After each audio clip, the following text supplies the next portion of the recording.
This is Stanley Military Cemetery in Hong Kong. In the fall of 1941, 2,000 Canadian soldiers came here to garrison the colony. It was considered one of the safest and cushiest postings they could get. No one could believe that within 3 weeks, these men would be fighting for their lives. This is the grave of John Baker. He was killed in action at Hong Kong, December 25th, 1941, aged 18. He was one of the first Canadian soldiers to fight and die for king and country.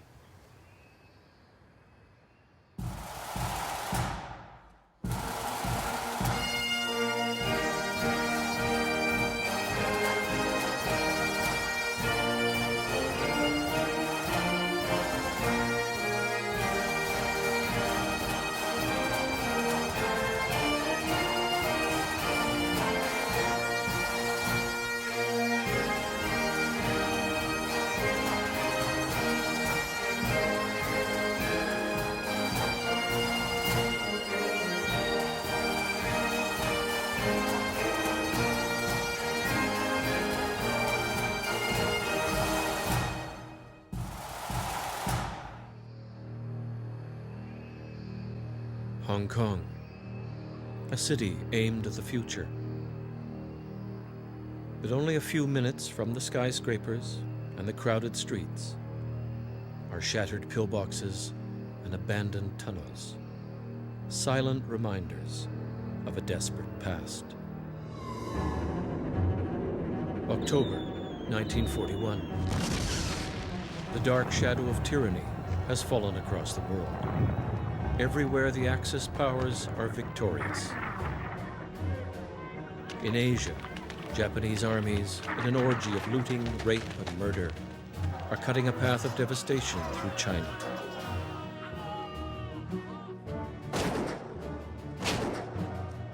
The empires of Britain and Japan are still at peace, but directly in the path of Japan's relentless march towards the immense wealth of Southeast Asia lies Britain's colony, Hong Kong.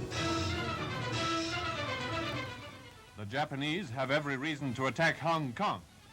Britain's far eastern outpost lies athwart the Japanese line of communications to the south.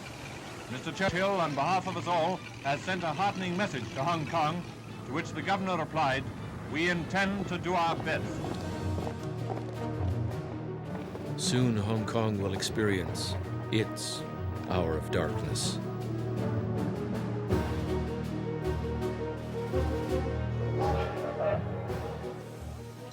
When Britain decides to reinforce its Hong Kong garrison, the Canadian government, eager to see its army in action, volunteers 2 battalions: the Winnipeg Grenadiers and the Royal Rifles of Canada, 2,000 untried troops. Daddy, let me stay out late, for tomorrow is our wedding day. Can't the baby kind of celebrate? Oh, kiss the boys goodbye.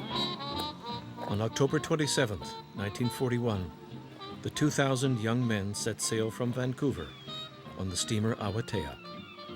With the Royal Rifles of Canada is a 22-year-old signalman, William Allister. It sounded too wonderful to be true.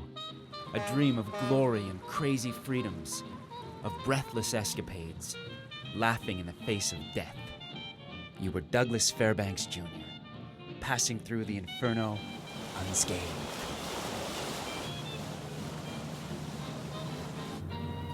We found ourselves crammed into the bowels of the boat, several flights below deck.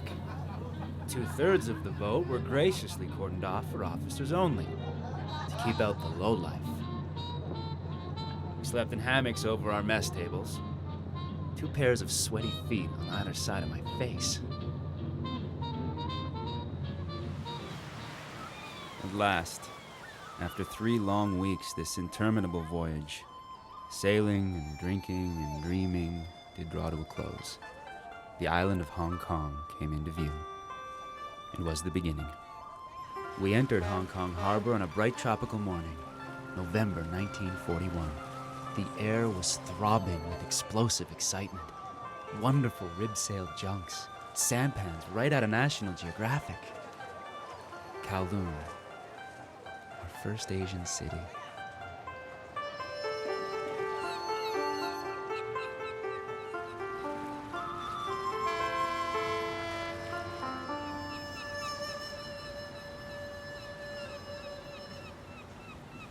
We're in Hong Kong Harbor, and you can actually see Hong Kong off to the left and Kowloon off to the right.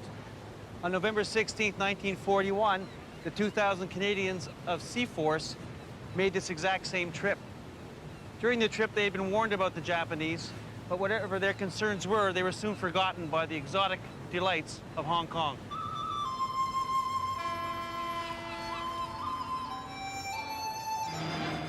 The garrison has been reinforced with Canadian troops, here seen arriving. All of them are volunteers since the war began, and all of them are obviously in the highest spirits. After disembarking, they march towards the town on the way to their billets. They must have proved a very heartening sight for the mixed population.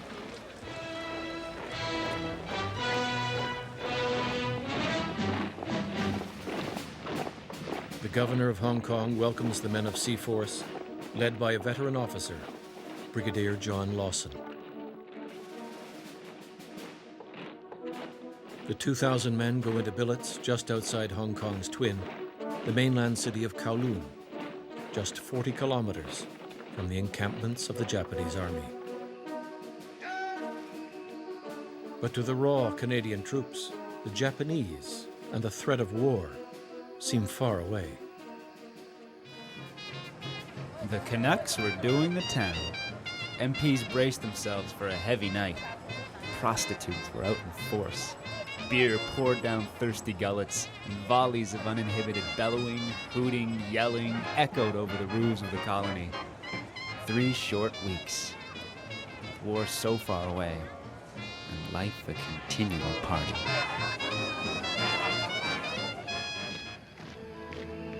While the Canadians revel in the exotic pleasures of Hong Kong, 60,000 battle-hardened Japanese troops move into position facing the colony's border.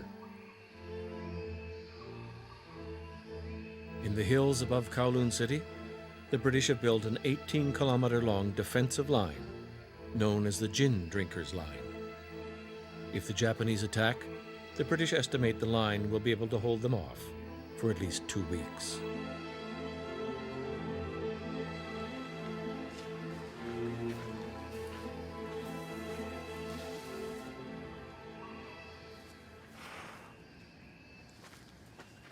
These are 2 entrances into the Shingmong Redoubt. You can tell by the name Shaftesbury.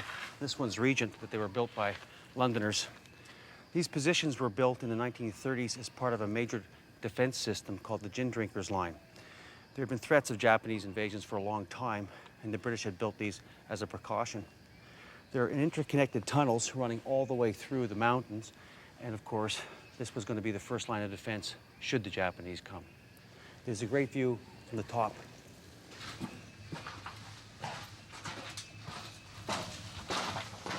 The labyrinth of fortified bunkers and tunnels is designed to be defended by hundreds of men.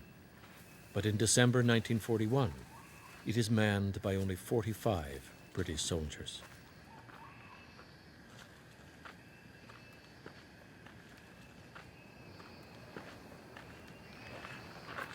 From heights like this one, the British could observe Japanese troop movements. But of course, this was nothing new. There had been a threat of Japanese invasion for more than 4 years, and there really was a sense of complacency throughout the colony. But that would all change on December the 8th, 1941.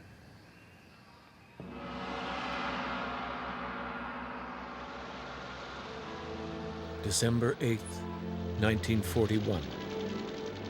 Japan attacks throughout the Pacific and Southeast Asia.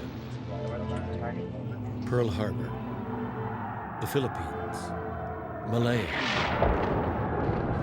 and at the first light, 20,000 Japanese troops surge over the northern frontier of the colony of Hong Kong.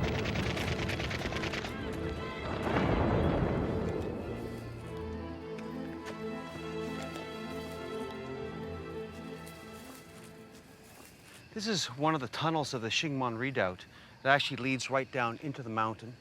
And this is a ventilation shaft, and as you can see, it's not covered. And in war, this is a disaster. Around midnight on December the 9th, the Japanese infiltrated these positions and then came along, dropping grenades into the ventilation shafts, and then blew holes in the tunnels themselves, jumped in, and drove out the Royal Scots.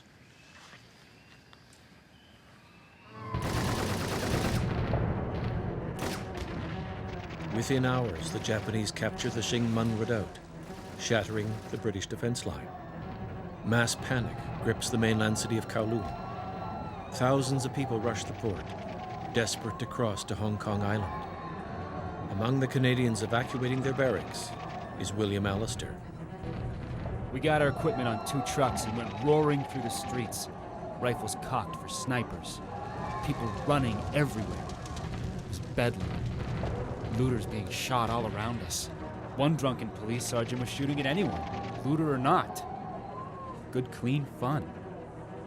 The shore was lined with people with no way to cross. They knew what happened when the Japs took a city. The loss of Kowloon is a huge blow, leaving Hong Kong isolated more than 1,000 kilometers behind enemy lines. Now, all that lies between the Japanese army and Hong Kong Island is a narrow channel of water and the undermanned British garrison with its 2,000 newly arrived Canadian troops.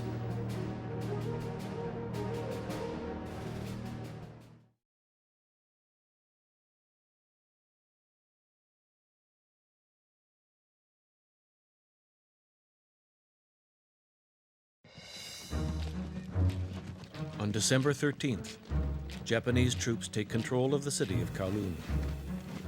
Now, with the mainland secure, Japanese guns are moved into position to pour fire across the harbor onto the last British stronghold, the island of Hong Kong.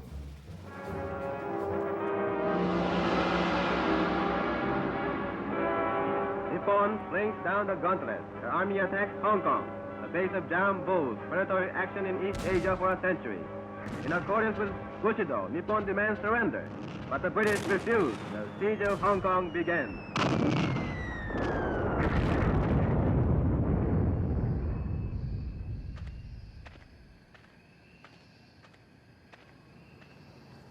This is Hong Kong Harbor, and you can see across the channel the new territories in Kowloon. After December 13th, the Japanese had total control of this area, and they brought all their artillery forward. And they started a 6-day bombardment on various positions on the Hong Kong island. They managed to set alight the oil storage tanks and a number of factories, and by December 18th, this whole area was shrouded in smoke. They knew an invasion was coming, but they didn't know where and they didn't know when.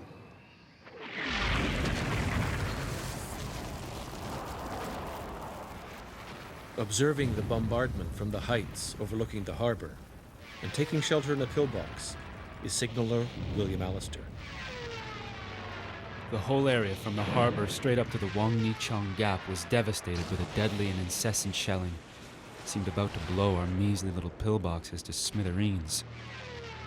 We lay on the floor waiting for shells to land. Our pitiful pillbox walls seemed paper thin. We listened to the artillery. Here they come. The first sickening whoosh of air hissing death. Stop. Let me live. With shaking fingers, Demont passed me a cigarette. He forced a sickly smile. Time, he said, goes so fast when you're having fun. Repairing telephone lines damaged by Japanese shells is Montrealer George Blackie Verreau. We are all on Hong Kong Island now. We were told that we can hold our position for some 100 days.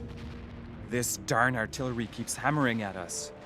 They're preparing a surprise for us. Only one direct hit to make me a has-been. Just the same, we hang in. The Japs are now half a mile away with only the water separating us. By December 13th, the Japanese had total control of the mainland, and in fact, this was their front line. The only thing between them and Hong Kong Island, of course, was the channel. The Japanese decided to make an attempt, or a gamble, on the night of December 18th, 1941. And in small boats, they came across the Limong Passage, which is here, only 500 meters wide, and they completely took the Allies by surprise.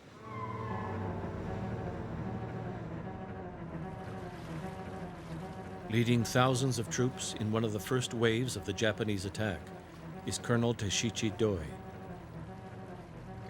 It was a spectacular and grim crossing.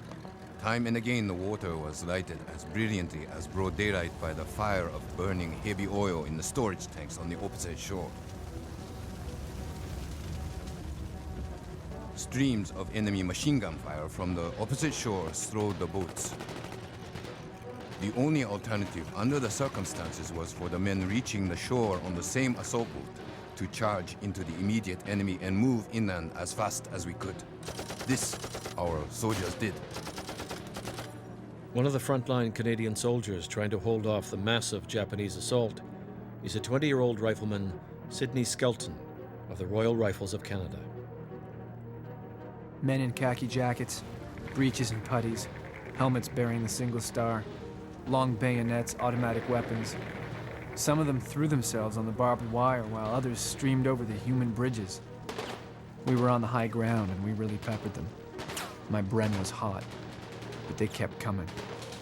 I thought, Jesus, there's no end to them. Within hours, in desperate fighting, the Japanese cut through the first lines of defense. The Japanese plan is to seize the hills in the northeast corner of the island. Saiwan Hill, Mount Butler, and Mount Parker, and plunge into the Wong Ni Chong Gap, the narrow valley that divides the island in two. The success of the Japanese invasion depended on them seizing the heights here at Saiwan and Mount Parker over there. And this they did very, very quickly. Now the Allies, to have any chance at all in this battle, had to push them off. And it was during these counterattacks that the 1st Canadians of the Royal Regiment of Canada were killed in action here at Saiwan.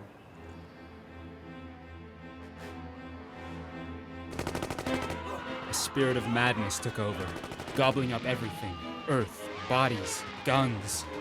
My friend Tommy Marsh fought desperately in the hills behind our pillboxes, where platoons were being slaughtered. He caught a bullet through his throat and jaw, and was blown up by shell fire. As the Canadians fight to recapture the hills, the Japanese push inland, heading for the Wong Ni Chong Gap. Coming to the aid of wounded Canadians is a 20-year-old rifleman with the Royal Rifles of Canada, Alfred Babin. When the Japanese first came, that's when I started to drive an ambulance. We had several casualties that needed the attention of the main hospital, so there were 4 of them that they put on stretchers and put it in the ambulance I was driving.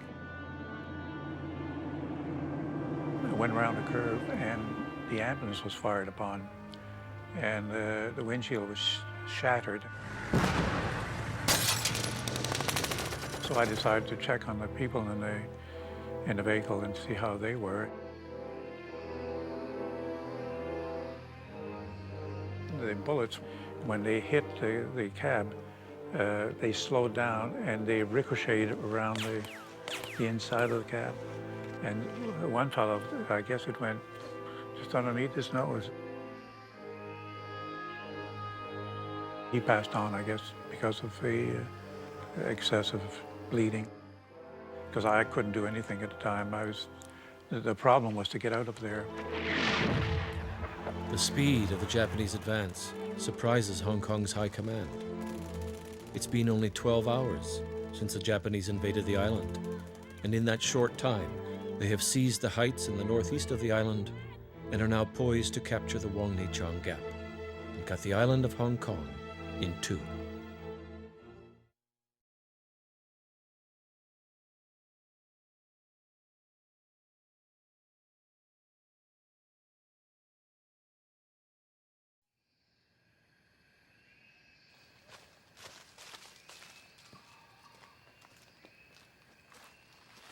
This is Jardine's Lookout, one of the critical defensive positions defending Hong Kong Island. After the Japanese landing, the Japanese had come inland so quickly that although this was a secondary position, it was already coming under attack. Up here we have one of the bunkers used to defend the lookout. This one obviously saw a lot of action. You can actually see the bullet holes in this area here, and you can see at the top, for example, how intact this one is, because there's the observation tower, and you can actually see the ventilation shafts in here. They would have been manned by probably 15 to 20 men with machine guns, and these were crucial to stopping the Japanese as they invaded.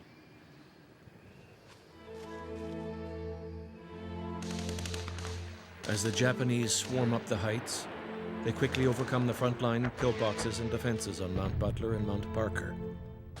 Now, with their communications down and not knowing where the Japanese are, the High Command sends in small groups of soldiers to try to stem the Japanese advance and retake the high ground.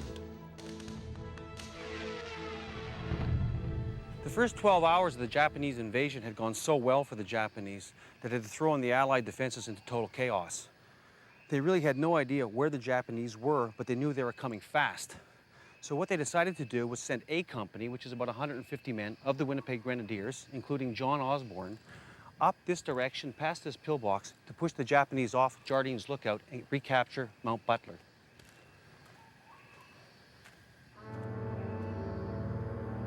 Leading A Company in the attack is one of Seaforce's few experienced soldiers, a 42-year-old veteran of World War I and a father of two from Winnipeg, Company Sergeant Major John Osborne. Moving through the jungle with Osborne's company is 19-year-old Private Cliff Matthews. I saw a Japanese soldier about 150 yards away creeping through the long grass towards us. I shot him. Seconds later, a bullet struck me, entering near my left collarbone and exiting out the back of my shoulder, effectively paralyzing my left arm. A Company's counterattack took place over here on Jardine's Lookout, and they very quickly drove the Japanese off these heights here and advanced down the hill towards Mount Butler over there. When they reached Mount Butler, they were attacked by a large Japanese force, and they were forced to retreat. And as you can see by the terrain, it's very cut and very rough, and they're broken into small groups as they tried to make their way back up to Jardine's Lookout.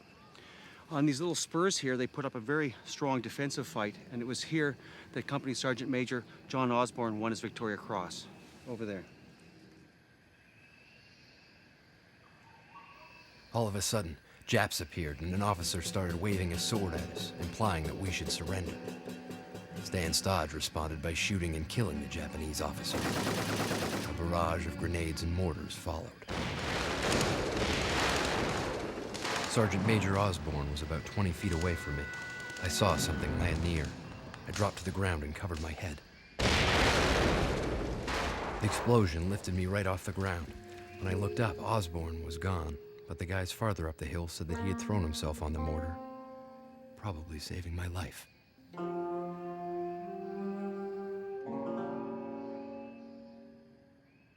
A Company's counterattack fails, and by dawn on December 19th, the Japanese hold the western slopes of Jardine's Lookout, overlooking Wang Ni Chong Gap, the valley that divides the island in two.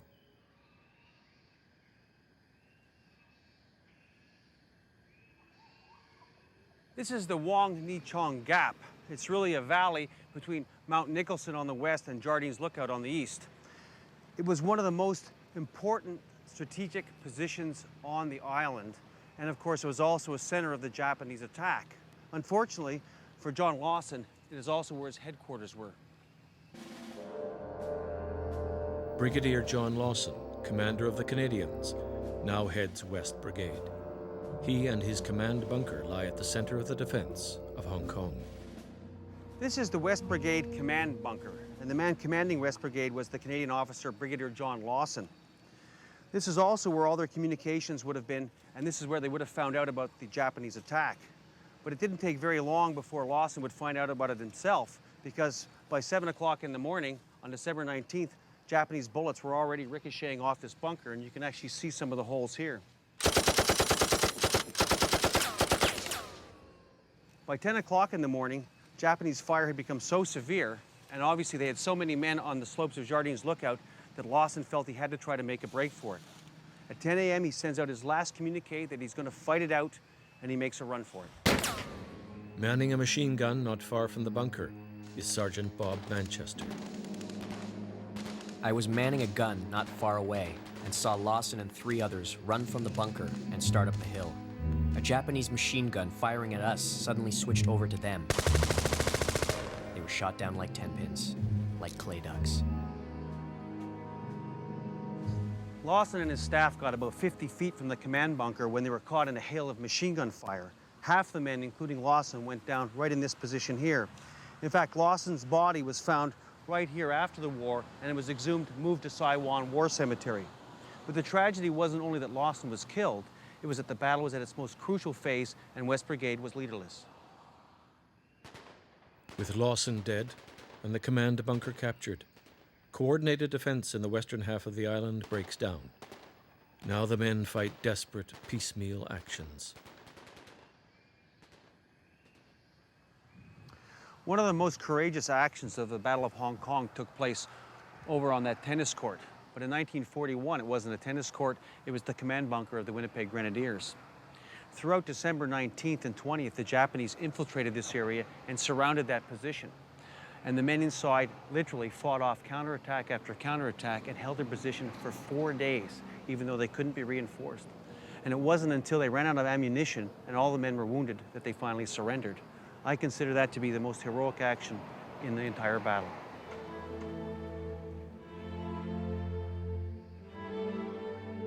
Small units are ordered to attack over Mount Nicholson and to try to relieve the men surrounded by the enemy and trapped in the Wong Ni Chong Gap. Sergeant Ed Shaler of the Winnipeg Grenadiers is with them.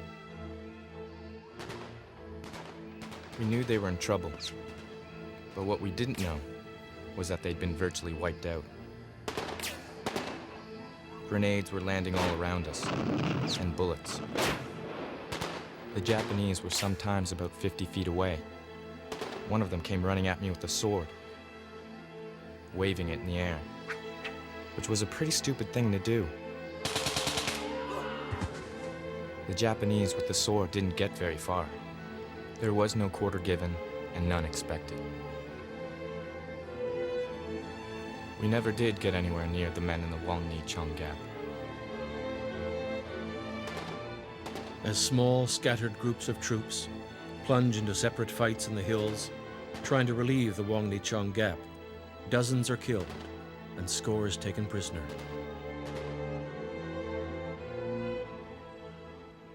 The counterattacks to relieve the Wong Ni Chong Gap were really a desperate act. And the men who went out there, the Royal Rifles and Hong Kong volunteers, and really anyone they could find, had no chance of succeeding. The Japanese were too strong. And over the days of December 22nd, 23rd, the Japanese just overwhelmed all these men and either killed them or took them prisoner. And most of them were brought here to Repulse Bay, held in the mansions on top of these cliffs. They were then roped together, taken to the edge of the cliff, and executed, and their bodies were kicked over the side here.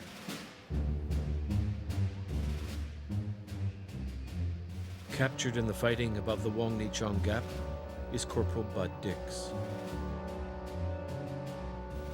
When they took us prisoner, I was trying to figure out which I preferred, to be shot or have my head cut off. The officer stood beside us with a sword ready to come down. With that, we threw ourselves over the cliff. They opened up on us from above. In falling, I smashed my face on a rock and lost consciousness. When I woke, I thought I was dead. But I found out, you don't die that easily. As the counterattacks fail, the Japanese advance continues, and they split the island in two, with some forces heading south towards the Stanley Peninsula, while others swing west towards the city of Victoria. In only 3 weeks, the exotic golden island of Hong Kong, to which the young, fresh-faced Canadians sailed, has become a desperate and chaotic battlefield. Royal Rifle Signalman, Montrealer George Farreau.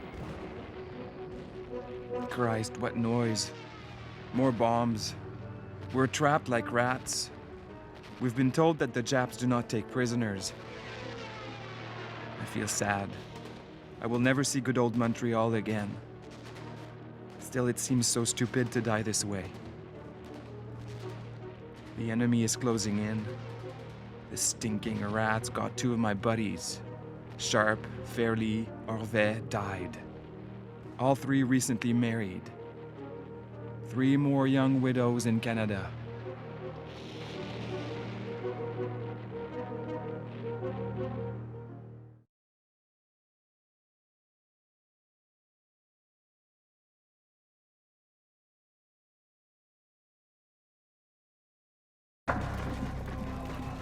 With Hong Kong's defense forces isolated and fighting desperate, scattered actions, the Japanese unleash a reign of terror against civilians. 52-year-old civil servant, Mai Jo-heng. The Japs began to search our apartment. Then we were ordered to go out the back door into the yard. I was hit. I fell down. I decided to lie still. I lay there all night, pretending I was dead.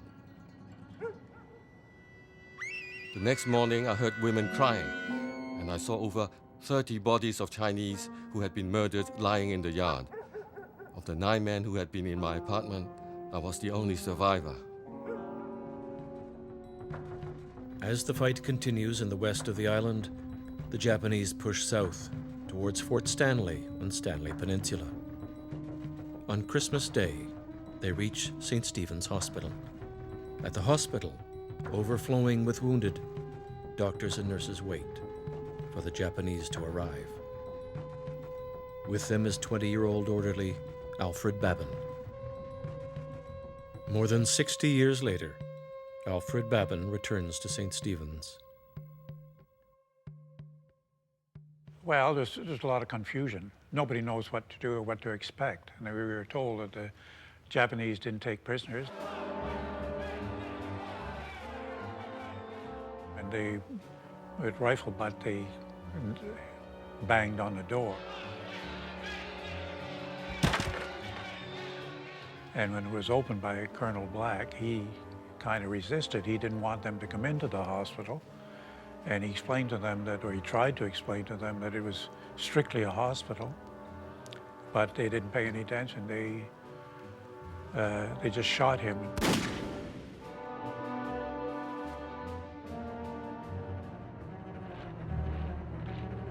They were very fierce looking, and their voices were, to us, sounded like staccato. It was very sharp and abrupt. And they had us go up the stairs. These 2 rooms, they were absolutely filled with men.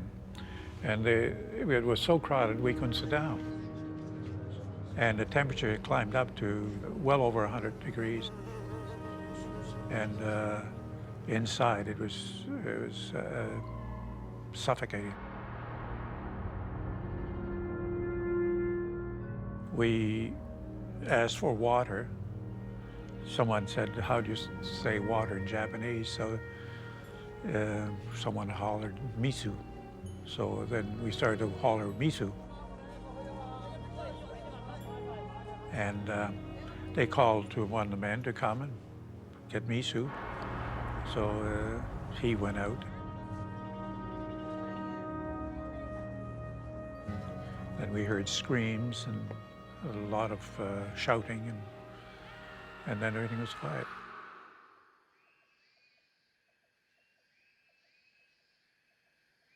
Japanese soldiers continue to rampage through the hospital, torturing, raping, and murdering. Not even the wounded are spared. 20-year-old Sidney Skelton is about to be operated on for machine gun wounds. I'd been waiting for surgery when the Japs took the hospital, and I had been given some pre-operative anesthetic, and I was pretty groggy. But certain things you never forget. Japs stormed the hospital, throwing grenades and bayoneting the wounded.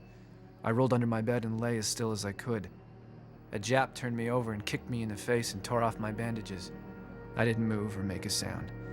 The guy must have thought I was dead and just took off. I heard screams coming from outside. Terrible screams I can still hear in my head. We found out after we were released what had happened. When they opened the doors and let us out, and of course we had, the bodies of the people who were in their beds, and had been killed. And there was one body face down the stairs, had been mutilated, eyeballs taken out, so on. And it was a stench of blood, really, in the air that was terrible, sweet, sickening. About 100 feet from the hospital, we built a huge fire, and then we were told to go around and collect whatever bodies were around. I can't tell you how many, but I know there were a lot of them. So we took them and threw them on the fire. Kind of an eerie thing was when they hit the fire, the air would be blown out of their lungs and their vocal cords would make a noise, so they'd go, And at first the other person thought they was still alive.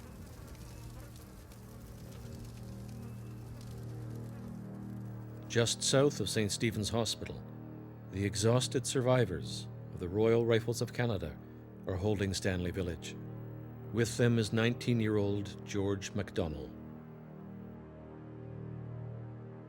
I had no intention of being taken alive, seeing how the Japanese tied their prisoners' hands behind their backs and used them for live bayonet practice. I had buttoned into my shirt pocket one last bullet for myself.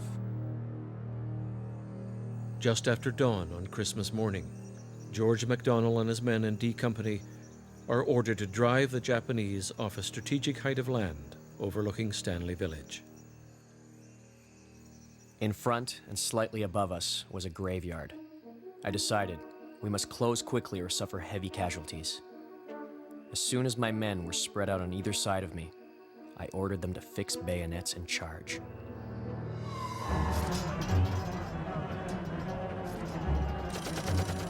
Within seconds, we were upon the enemy in the graveyard, firing our shoulder-slung Bren guns from the hip. A confused and bloody melee of hand-to-hand fighting with bayonets then took place.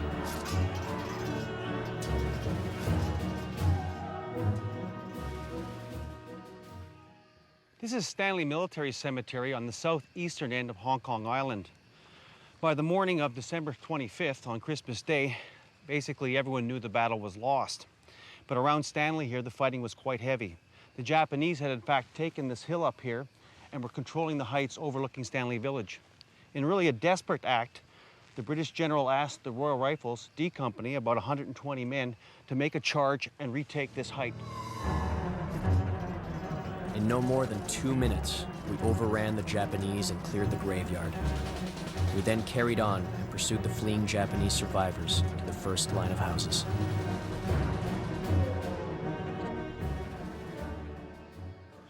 The Canadians literally broke through the windows to get into the bungalow and to get at the Japanese. And of course, this bungalow had been fought over for about 24 hours and was full of dead and wounded. And the Canadians, using the bayonet and hand-to-hand fighting, captured this bungalow. The problem then was that the Japanese started to counterattack. And the reality was the Canadians had no reinforcements. There's only about 10 or 12 guys who were left because they've all been shot down in the cemetery. And they had to evacuate and get back to the cemetery for their own safety. They held that line until the mid-afternoon when a staff car showed up and 2 British officers got out and announced that Hong Kong had been surrendered. And the Battle of Hong Kong was now over.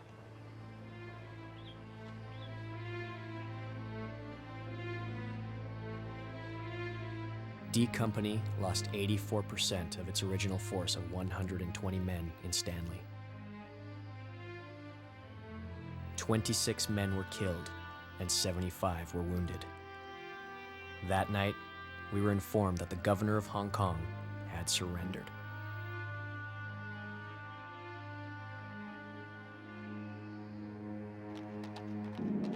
After 18 days of vicious fighting, the island of Hong Kong is completely controlled by the Japanese Imperial Army. With thousands of Indian, local, and British troops, 1,600 Canadians are taken prisoner by the Japanese. 300 Canadians are already dead.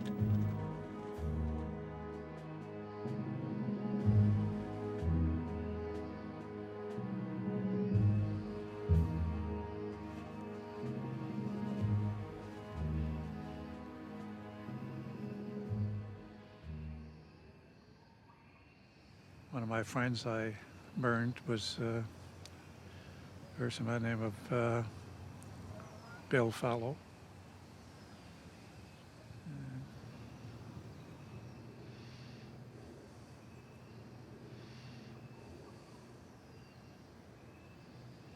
Well, I'm sorry everything had to happen the way it did. But everything's for the best, I guess. Maybe he was lucky. It certainly wasn't very pleasant where we were, so I think probably he was luckier than we were.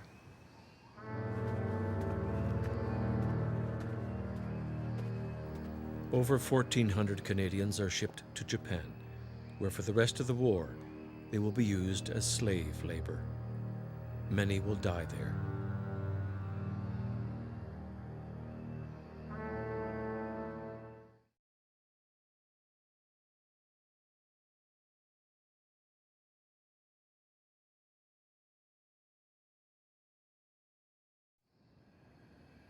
In their first battle, at Hong Kong, 2,000 young Canadian volunteers were swept up in a disastrous defeat. The Nippon forces complete the occupation of entire Hong Kong, no longer able to resist the British surrender on Christmas Day, December 25, 1941. Banzai! Banzai! Nippon Banzai! The day of triumphant entry into Hong Kong is here. With the fall of Hong Kong, the foremost base of British imperialism, it means the dawn of a new era, and an era of peace and happiness is here to stay for all of us.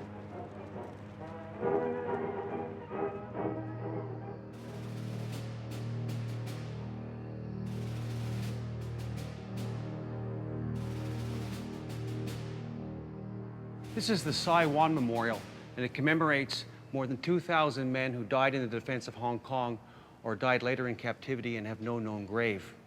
There are 228 Canadians on this monument, and they're named just over here. There are more than 100 men of the Royal Rifles commemorated on this panel. In fact, 3/4 of the men killed in the Battle of Hong Kong have no known grave. And of course, some of the names you can recognize.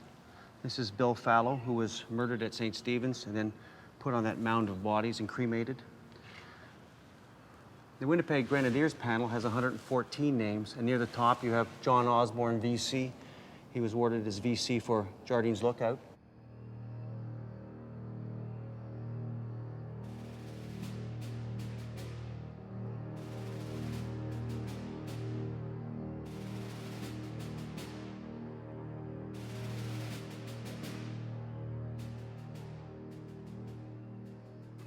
This is the grave of Lieutenant Eric Mitchell of the Winnipeg Grenadiers, and he was killed 20th of December 1941. And the personal inscription here says, brother of Lieutenant W.V. Mitchell, killed in the same action. In their death, they were not divided. Him and his brother were captured by the Japanese on Mount Butler, taken back to an area just in behind us here near Saiwan, and both were then executed.